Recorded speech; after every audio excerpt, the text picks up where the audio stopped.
ಅಷ್ಟಕ್ಕೆ ರಾಕ್ಷಸನ ಹಸು ತೀರ್ಲಿಲ್ಲ, ಇಡೀ ರಾಜ್ಯಕ್ಕೆ ಬೆಂಕಿ ಇಟ್ಟ. ಪ್ರೀತಿನ ಕಸತ್ಕೊಂಡು ಬರೀ ಕಣ್ಣೀರು ಮಾತ್ರ ಉಳಿಸ್ದ.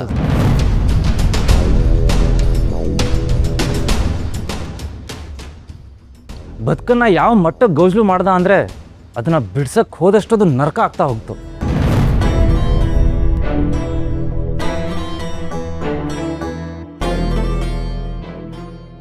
ಕರ್ಣ,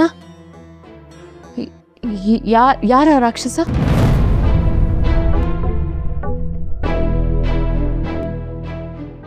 ಇಷ್ಟೆಲ್ಲ ಅನಾಹುತ ಮಾಡಿರೋ ರಾಕ್ಷಸ ಬೇರೆ ಇನ್ಯಾರೂ ಅಲ್ಲ, ಇವರೇ ಮಿಸ್ಟರ್ ರಮೇಶ್ ವಶಿಷ್ಠ.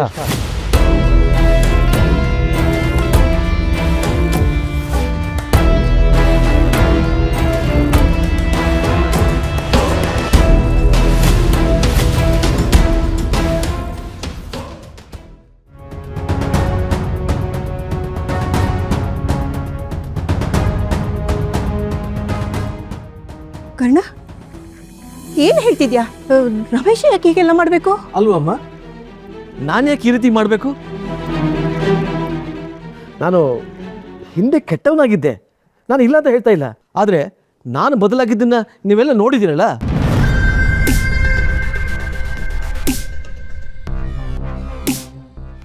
ನಾನು ಪಶ್ಚಾತ್ತಾಪ ಪಟ್ಟಿದ್ದು ನೀವೆಲ್ಲ ನೋಡಿದ್ದೀರಲ್ಲ. ಅಮ್ಮ, ಈ ಕರ್ಣನಿಗೆ ಯಾಕೋ ನನ್ನ ಮೇಲೆ ಸಿಟ್ಟು ಬಂದಿದೆ.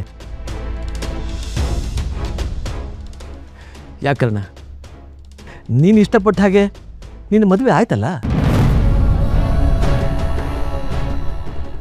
ಯಾಕೆ ಇಲ್ದಿರೋ ಅಪಾದನೆನ ನನ್ನ ಮೇಲೆ ಮಾಡ್ತಾ ಇದೀಯಾ?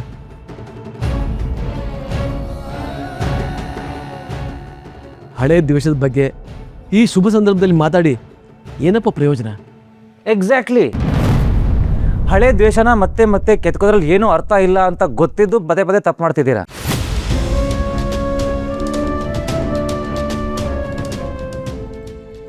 ಇವತ್ತು ಸತ್ಯ ಇಲ್ಲಿರೋ ಪ್ರತಿಯೊಬ್ಬರಿಗೂ ಗೊತ್ತಾಗಬೇಕು.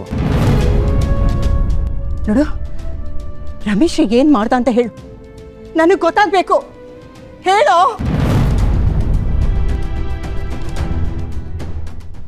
ಎಲ್ಲೂ ಹೃದಯ ಗಟ್ಟಿ ಮಾಡ್ಕೊಳ್ಳಿ. ಇವ್ರ ನಾಟಕ ನೆನ್ನೆ ಮೊನ್ನೆ ಶುರು ಆಗಿದ್ದಲ್ಲ.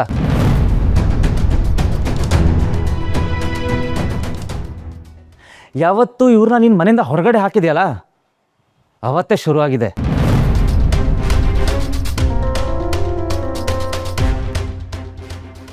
ತನ್ನ ಸುಖ ಸಾಧಿಸೋದಕ್ಕೆ ಯಾವ ಮಟ್ಟಕ್ಕಾದ್ರೂ ಇಳಿತಾರೆ ಅಂತ ನಂಗೆ ಅವತ್ತು ಗೊತ್ತಾಗ್ಲಿಲ್ಲ.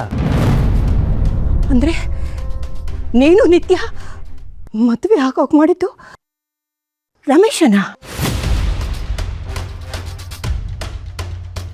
ಹೌದು.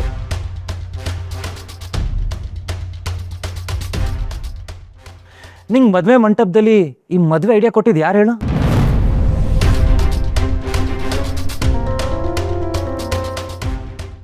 ಹಾ, ಹೌದು, ರಮೇಶನೇ.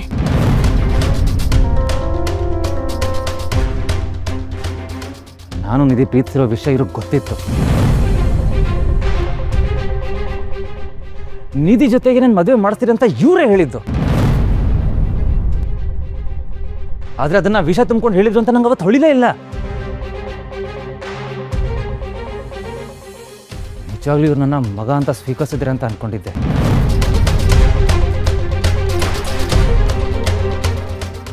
ಅಯ್ಯೋ ಕರ್ಣ, ಏನು ಹೇಳ್ತಾ ಇದೀಯಾ?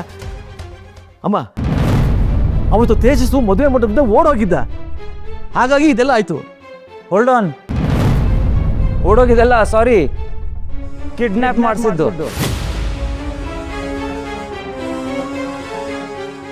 ಮಾಡಿಸಿದ ಯಾರು? ನೀವು ತಾನೇ?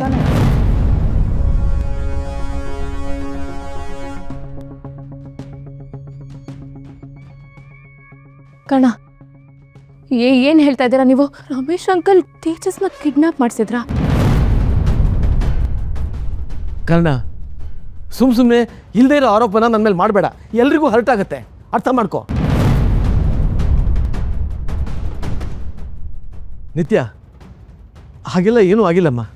ಇವನ್ ಮಾತನ್ನ ನಂಬೇಡ. ಇಲ್ಲ, ವಿಷಯ ಏನು ಅಂತ ನನಗೆ ಪೂರ್ತಿಯಾಗಿ ಗೊತ್ತಾಗಬೇಕು. ಕರ್ಣ, ಯಾಕೆ ಈ ರೀತಿ ಎಲ್ಲ ಕಟ್ಟುಕತೆ ಕಟ್ತಾ ಇದೆಯಾ? ನೀನು ಹೇಳಿದ ತಕ್ಷಣ ಇವರೆಲ್ಲ ನಂಬಿಡ್ತಾರೆ ಅನ್ಕೊಂಡಿದ್ಯಾ? ಇಷ್ಟು ದಿನ ನೀವು ಆಡಿರೋ ಆಟ ಎಲ್ಲ ನೋಡಿದ್ದೀನಿ ನಾನು. ಕ್ರಿಮಿನಲ್ ಮೈಂಡ್ ಹೇಗೆ ವರ್ಕ್ ಆಗುತ್ತೆ ಅಂತ ನಂಗೆ ಗೊತ್ತಿಲ್ಲ ಅನ್ಕೊಂಡಿದ್ದೀರಾ?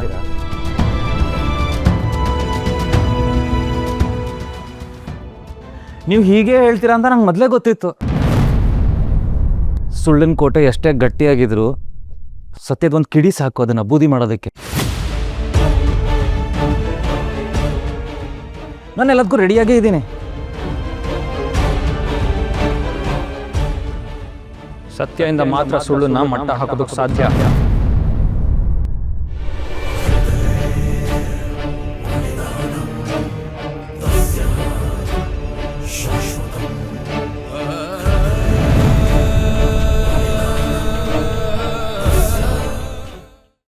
ಅರೆ ತೇಜಸ್, ಬಾಮ್ಮ ಬಾಮ್ಮ ಬಾ ಬಾ ಬಾ ಬಾ ಬಾ.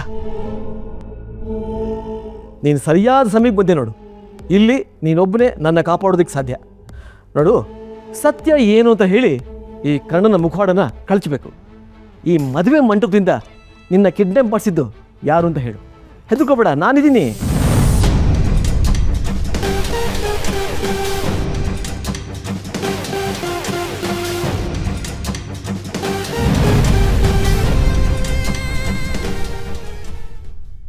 ಇಷ್ಟು ದಿನ ತುಂಬ ಸುಳ್ಳನ್ನ ನೋಡ್ಬಿಟ್ಟೆ.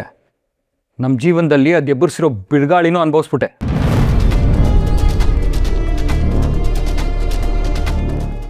ಇನ್ಮೇಲೆ ಸತ್ಯ ಅಷ್ಟೇ ಮಾತಾಡ್ತೀನಿ.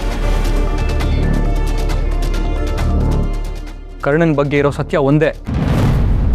ನಾನು ಮಾಡಿದ ತಪ್ಪಿಗೆ ನೀವು ಮಾಡಿದ ನಂಬಿಕೆ ದ್ರೋಹಕ್ಕೆ ಪಾಪ ಅವ್ರ ಬೆಲೆ ತೆತ್ತಿದ್ದು. ಪ್ರತಿ ಕ್ಷಣ ನಿಮ್ಮ ಮೋಸಕ್ಕೆ ಬಲಿ ಆಗ್ತಾ ಹೋಗಿದ್ದು. ತೇಜಸ್, ಏನು ಹೇಳ್ತಾ ಇದೀಯಾ? ಈ ರೀತಿ ಇಲ್ಲಿ ಬಂದು ಮಾತಾಡು ಅಂತ ಈ ಕರ್ಣ ಹೇಳ್ಕೊಟ್ಟ? ನನಗೆಲ್ಲ ಗೊತ್ತಿದೆ.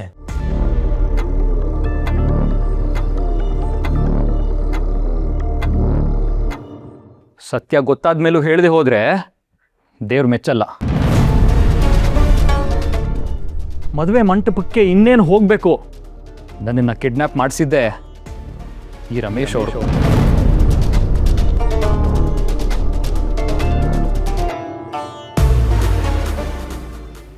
ಅದಕ್ಕೋಸ್ಕರ ನನ್ನ ತಂದೆ ತಾಯಿನ ದುಡ್ಡು ಕೊಟ್ಟು ಕೊಂಡ್ಕೊಂಡ್ರು.